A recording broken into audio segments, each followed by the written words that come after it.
পাবো না ভুলে পিছে ভাবো না। আরে দাদা, হ্যাঁ, বলছি কি এই রাস্তাটা কোন দিকে গেছে? আমি আমি ভালো আছি। কি? তুমি কেমন আছো? আরে এই রাস্তাটা কোন দিকে গেছে? এই তো আমার বাড়ি এই পাশেই। আরে দাদা, বলছি এই রাস্তাটা কোন দিকে গেছে? এই তো খেয়ে দিয়ে এসে একটু দাঁড়ালাম গো। কোন কালার পাল্লাই পড়লাম এ? এই আমি কালা? আমি কালা না, তোর গোষ্ঠী কালা, তোর 14 পুরুষ কালা। আমারই গ্রামে এসে বলে আমি কালা।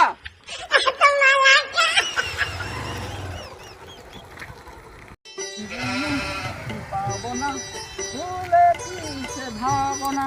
আরে দাদা, হ্যাঁ, বলছি কি এই রাস্তাটা কোন দিকে গেছে? আমি আমি ভালো আছি। কি? তুমি কেমন আছো? আরে এই রাস্তাটা কোন দিকে গেছে? এই তো আমার বাড়ি এই পাশেই। আরে দাদা,